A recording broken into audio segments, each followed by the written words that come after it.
کہ ابن عباس مسجد میں درس تفسیر قرآن دیا کرتے تھے، مسجد میں درس تفسیر قرآن دیا کرتے تھے۔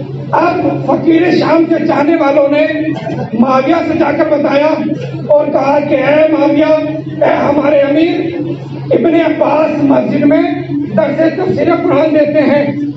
تو معاویہ نے کہا تو پھر بات کیا ہے؟ قرآن کا درس ہی تو دے رہے ہیں، تفسیر کا درس ہی تو دے رہے ہیں، تو اس میں پریشانی کی کیا بات ہے؟ تو اس کے چاہنے والوں نے کہا کہ بات یہ نہیں ہے کہ ابن عباس تفسیر کا درس دے رہے ہیں، بات یہ ہے کہ ابن عباس تفسیر کی آڑ میں علی کے فضائل بیان کرتے ہیں، تفسیر کی آڑ میں علی کے فضائل بیان کرتے ہیں۔ کہا اچھا ایسی بات ہے، کہا ہم کل صبح جائیں گے اور دیکھیں گے کہ ابن عباس کیسے علی کے فضائل بیان کرتے ہیں۔ اب صبح نمودار ہوئی، ابن عباس نے درس تفسیر قرآن دینا شروع کیا۔ معاویہ آیا، فقیر شام آیا اور آنے کے بعد بیٹھ گیا۔ ابن عباس نے درس تفسیر قرآن شروع کیا۔ ایک مرتبہ معاویہ کھڑا ہوا اور کھڑا ہونے کے بعد کہتا ہے اے ابن عباس، کیا وجہ ہے قرآن کریم میں تو 6666 آیتیں ہیں، تم انہیں آیتوں کی تلاوت کیوں کرتے ہو جن میں علی کی فضیلت ہے؟ اور بھی تو آیتوں کی تلاوت کیا کرو۔ کہا اچھا ٹھیک ہے، میں قرآن کی تلاوت کرتا ہوں، تم بتا دینا کہ کس آیت میں علی کی فضیلت نہیں ہے۔ اب ابن عباس نے قرآن کریم کی آیتوں کو پڑھنا شروع کیا۔ بسم اللہ الرحمن الرحیم، انما ولیکم اللہ ورسولہ والذین آمنوا الذین یقیمون الصلاۃ ویؤتون الزکاۃ وہم راکعون۔ ایک مرتبہ ابن عباس نے کہا کہ بتا اس آیت کے اندر علی کی فضیلت کیا ہے؟ تو ایک مرتبہ معاویہ نے کہا کہ جب علی نے حالت رکوع میں زکات دی تھی، حالت رکوع میں انگوٹھی دی تھی، تو قرآن کی آیت نازل ہوئی تھی، اس میں علی کی فضیلت ہے۔ لیکن کیا ضروری ہے کہ وہی آیت کی تلاوت کی جائے جس میں علی کی فضیلت ہے؟ کہا اچھا ٹھیک ہے، میں دوسری آیت پڑھ دیتا ہوں۔ ابن عباس نے آیت پڑھنا شروع کی۔ بسم اللہ الرحمن الرحیم، انما یرید اللہ لیذھب عنکم الرجس اہل البیت ویطہرکم تطہیرا۔ بتا اس آیت کے اندر علی کی فضیلت کیا ہے؟ تو ایک مرتبہ معاویہ نے کہا کہ جب بندے تن چادر تطہیر میں آ گئے اور علی کی شان میں، بندے تن کی شان میں خدا نے آیت نازل فرمائی، لیکن کیا ضروری ہے کہ اسی آیت کو پڑھا جائے جس میں علی کی فضیلت ہے، جس میں علی کی فضیلت ہے۔ ابن عباس نے پھر آیت کی تلاوت کی۔ بسم اللہ الرحمن الرحیم، یا ایھا الرسول بلغ ما انزل الیک من ربک وان لم تفعل فما بلغت رسالتہ واللہ یعصمک من الناس۔ بتا اس آیت کے اندر علی کی فضیلت کیا ہے؟ تو ایک مرتبہ معاویہ نے کہا کہ جب غدیر خم کے موقع پر رسول کو حکم ہوا کہ کافرے کو روکا جائے، کافرے کو روکا جائے، تبھی آیت نازل ہوئی تھی۔ لیکن کیا ضروری ہے کہ وہی آیت پڑھی جائے جس میں علی کی فضیلت ہے؟ کہا ٹھیک ہے، میں دوسری آیت پڑھ دیتا ہوں۔ اب ابن عباس نے دوسری آیت پڑھی، الیوم اکملت لکم دینکم واتممت علیکم نعمتی ورضیت لکم الاسلام دینا۔ بتا اس آیت کے اندر علی کی فضیلت کیا ہے؟ تو ایک مرتبہ معاویہ نے کہا کہ جب علی کو خلیفہ بنا دیا گیا تب علی کی شان میں آیت نازل ہوئی، تب علی کی شان میں آیت نازل ہوئی۔ اس کے بعد کہا کہ لیکن کیا ضروری ہے کہ وہی آیت پڑھی جائے جس میں علی کی فضیلت ہے، اور بھی تو آیتیں ہیں۔ کہا ٹھیک ہے، میں دوسری آیت پڑھ دیتا ہوں۔ پھر ارشاد فرمایا بسم اللہ الرحمن الرحیم، سأل سائل بعذاب واقع۔ بتا اس آیت کے اندر علی کی فضیلت کیا ہے؟ کہا اس آیت کے اندر بھی علی کی فضیلت ہے۔ کہا کیا فضیلت ہے؟ کہا جب علی کو خلیفہ بنا دیا گیا اور حالت آگے بڑھا اور بڑھنے کے بعد کہتا ہے کہ یا رسول اللہ، اگر یہ حکم آپ نے خدا کی جانب سے کہا تو میرے اوپر عذاب نازل ہو، اگر اپنی جانب سے کہا تو تمہارے اوپر عذاب نازل ہو۔ تو یہ آیت علی کی شان میں نازل ہوئی۔ میں جب حارث کی بات آ گئی تو میں ایک بات بیان کرتا چلوں جب میں نے تاریخ اسلام کا مطالعہ کیا تو مجھے دو حارث نظر آئے، ایک حارث خیبر کے میدان میں، ایک حارث غدیر کے میدان میں۔ جو حارث خیبر کے میدان میں آیا تھا وہ اللہ کا دشمن تھا، اسے قتل کیا تھا مولا کائنات نے، اور جو حارث غدیر کے میدان میں آیا تھا وہ دشمن تھا مولا کائنات کا، اسے ہلاک کیا تھا خداوند عالم نے۔ تو اس کا مطلب یہ ہے کہ علی اور اللہ کے درمیان کوئی ایسا معاہدہ ہوا ہے، اللہ نے علی سے کہہ رکھا ہے کہ علی اگر کوئی تمہارا دشمن ہوتا اسے میں ہلاک کر دوں گا، اگر کوئی میرا دشمن ہوتا اسے تم قتل کر دینا۔ صلوات پر محمد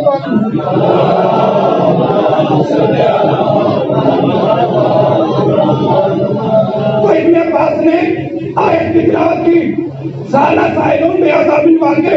تو معاویہ نے کہا کہ اس آیت کے اندر بھی علی ہے۔ تو ایک مرتبہ ابن عباس نے معاویہ کے چہرے کی طرف دیکھا اور دیکھنے کے بعد کہا، اے معاویہ یہ بتا قرآن کریم کے اندر 6666 آیتیں ہیں، مجھے ایک آیت ایسی دکھا دے کہ جس میں علی کی فضیلت بیان نہیں ہوئی۔ معاویہ نے کہا کہ ٹھیک ہے میں قرآن کی تلاوت کرتا ہوں۔ کہا اچھا ٹھیک ہے۔ اب معاویہ نے سورہ پڑھنا شروع کیا، بسم اللہ الرحمن الرحیم، اذا زلزلت الارض زلزالها واخرجت الارض اثقالها وقال الانسان ما لها يومئذ تحدث اخبارها بان ربك اوحى لها۔ ایک مرتبہ ابن عباس نے معاویہ کے چہرے کی طرف دیکھا اور چہرے کی طرف دیکھنے کے بعد کہا، اے معاویہ تیری بدقسمتی یہ ہے کہ اس آیت کے اندر بھی علی ہے، اس آیت کے اندر بھی علی ہے۔ ایک مرتبہ معاویہ نے اپنا چہرہ ابن عباس کی طرف کیا اور ایک مرتبہ کہا، اے ابن عباس پھر کہہ کیوں نہیں دیتے کہ جب تک قرآن قرآن ہوگا تب تک علی علی ہوگا۔ صلوات پر محمد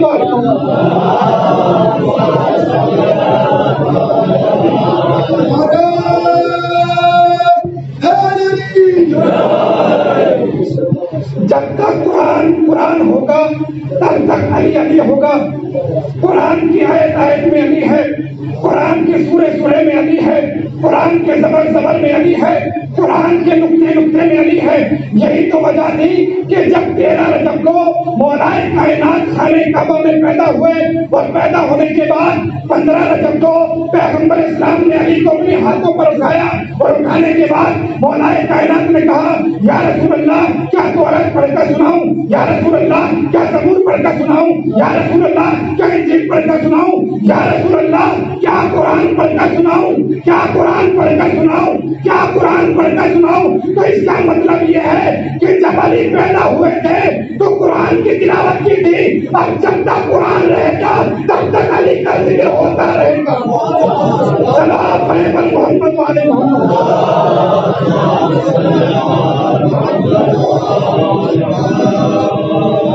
اب جب تک قرآن قرآن ہوگا، جب تک قرآن قرآن رہے گا تب تک علی کا ذکر ہوتا رہے گا۔ یہی وجہ ہے آج جو دنیا میں ظلم ہو رہے ہیں ولایت علی کی بنیاد پر ہو رہے ہیں۔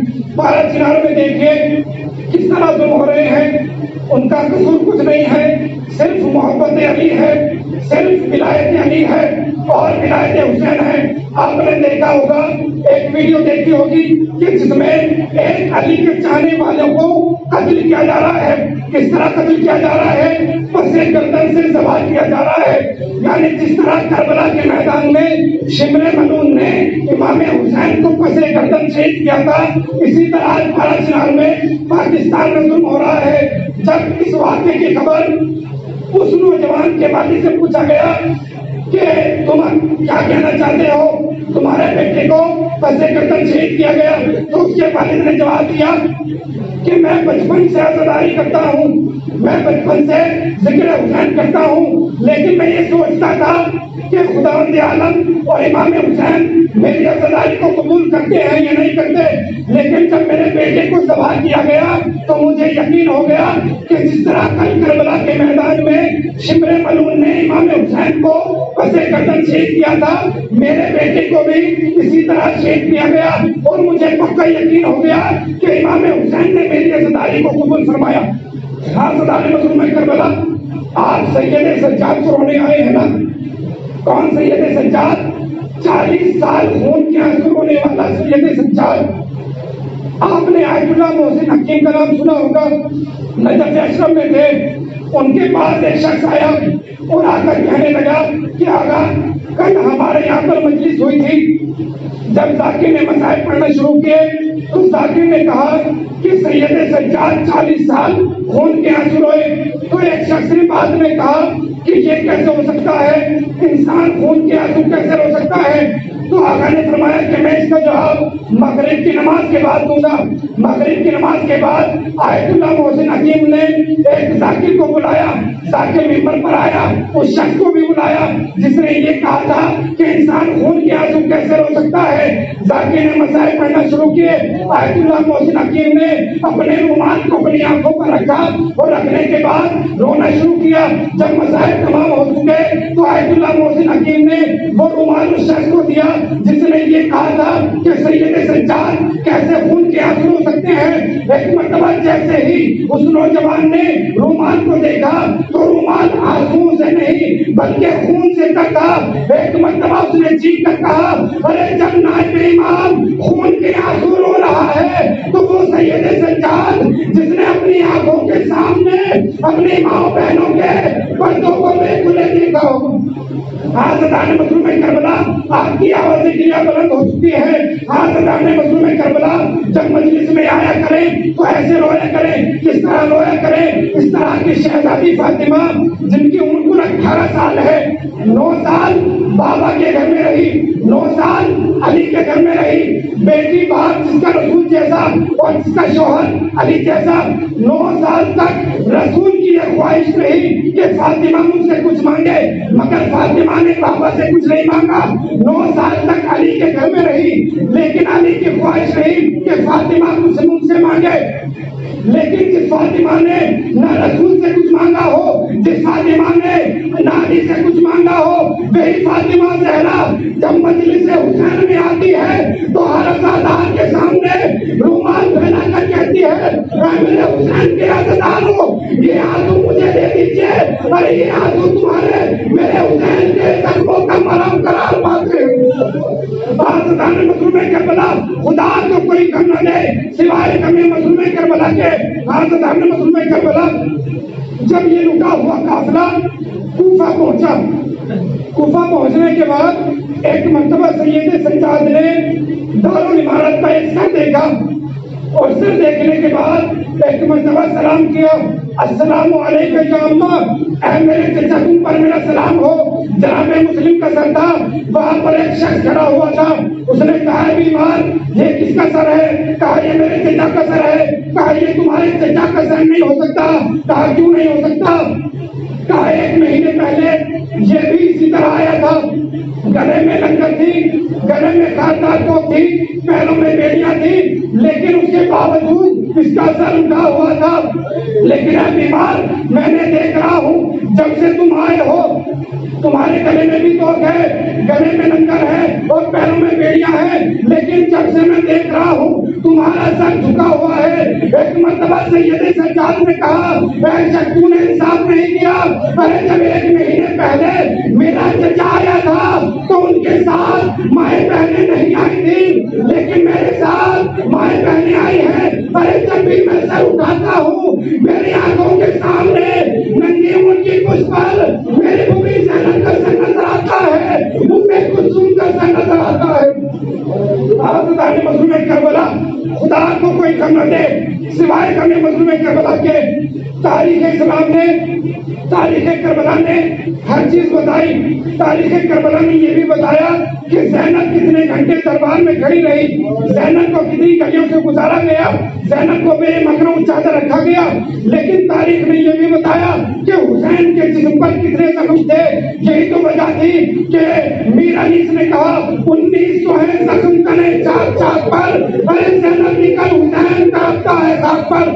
تاریخ کربلا نے ہر چیز بتائی، لیکن تاریخ کربلا 2 چیزوں کا آج تک حساب نہیں لگا پائی. وہ 2 چیزیں کون سی ہیں؟ تاریخ کربلا نے ہر چیز بتائی لیکن تاریخ کربلا آج تک 2 چیزوں کا حساب نہیں لگا پائی. ایک تو تاریخ تاریخ کربلا یہ نہیں بتا پائی کہ سید سجاد کی اس پر تازیانے کتنے مارے گئے، اور ایک تاریخ کربلا یہ نہیں بتا پائی سکینہ کب تک پیاسی رہی، سکینہ کب تک پیاسی رہی۔ حافظان مظلوم کربلا بس تمام کر رہا ہوں 2 منٹ۔ تاریخ کربلا نے ہر چیز بتائی، تاریخ بتاتی ہے کہ تاریخ میں 4 جنازے ایسے ہیں کہ جن کو غسل دینے والا چیخ مار کر رویا ہے، غسل دینے والا چیخ مار کر رویا ہے۔ پہلا جنازہ رسول کی بیٹی فاطمہ زہرا کا جنازہ ہے۔ جب مولا کائنات غسل دینے لگے تو ایک مرتبہ چیخ مار کر روئے۔ جب پوچھا گیا مولا چیخ کا کیا سبب ہے تو ایک مرتبہ کہا کہ فاطمہ زہرا کی پسلیاں ٹوٹی ہوئی تھی، لیکن فاطمہ زہرا نے کبھی ان سے ذکر نہیں کیا۔ حافظان مظلوم کربلا دوسرا جنازہ جناب سکینہ کا جنازہ ہے۔ جب جناب زینب نے غسل دینا شروع کیا تو ایک مرتبہ چیخ مار کر ہوئی۔ جب سبب پوچھا تو ایک مرتبہ بتایا گیا کہ جب میں سکینہ کو غسل دے رہی تھی، جب میں نے سکینہ کی قمیض کو اتارا اور ایک قمیض کے ساتھ سکینہ کی کھال آ رہی تھی، سکینہ کی کھال آ رہی تھی۔ تیسرا جنازہ ہمارے ساتویں امام موسیٰ کاظم کا ہے۔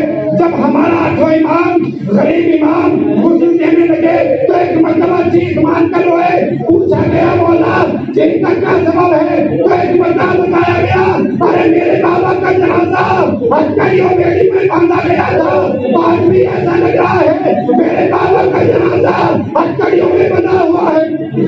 حافظان مظلوم کربلا اور چوتھا جنازہ اس کا ہے جس کو رونے کے لیے، جس کا ماتم کرنے کے لیے آپ یہاں پر آئے ہیں۔ چوتھا جنازہ سید سجاد کا ہے۔ جب ہمارے 5ویں امام محمد باقر غسل دینے لگے تو ایک مرتبہ چیخ مار کر روئے۔ جب چیخ کا سبب پوچھا تو ایک مرتبہ بتایا گیا ارے میرے بابا کے جسم پر اتنے تازیانے مارے گئے، اتنے تازیانے مارے گئے کہ 35 سال ہو گئے، لیکن آج بھی ایسا محسوس ہو رہا ہے کہ میرے بابا کے جنازے پر آج بھی تازیانوں کے نشان ہیں۔ میرے بابا کو پیاسا رکھا گیا، تازیانے مارے گئے۔ اللہ لعنت اللہ علی قوم الظالمین، انا للہ و انا الیہ راجعون۔ پروردگار کے واسطے محمد محمد کا ہماری اس خلیل سے عبادت کو قبول عطا فرمائے۔ پروردگار کے واسطے محمد کا ہماری اس خلیل سے عبادت کو ذریعہ نجات عطا فرمائے۔ پروردگار کے واسطے محمد کا حاضرین میں اگر کوئی بیمار ہے تو ان کو شفائی کل شفائی نہایت عطا فرمائے۔ پروردگار کے واسطے محمد کا جتنے بھی بیٹھے ہوئے ہیں خداوند عالم امام سجاد کے وسیلے سے ان سب کو حج و زیارت سے مشرف فرما۔ پروردگار کے واسطے محمد کا مقامات مقدسہ کی حفاظت فرما۔ پروردگار کے واسطے محمد کا علماء کرام مراجع کرام خصوصاً آیت اللہ سستانی، آیت اللہ خامنہ اور دیگر مراجع کرام کی حفاظت فرما، ان کو طولانی عمر عطا فرما۔ پروردگار کے واسطے محمد کا جہاں جہاں پر بھی ظالمین شیعوں پر ظلم کر رہے ہیں پروردگار ان کو نابود فرما اور شیعہ اہل بیت کی حفاظت فرما۔ پروردگار کے واسطے محمد کا صاحب خانہ پر اپنی رحمت نعمت مغفرت کی نازل فرما۔ پروردگار کے واسطے محمد کا ہماری آخری دعا یہی ہے کہ منتقم خون حسین امام زمانہ کے ظہور میں تاج عطا فرما اور ہم سب کو ان کے اعوان و انصار میں شمار فرما۔ ربنا تقبل منا انك انت السميع العليم برحمتك يا ارحم الراحمين ماتم حسین۔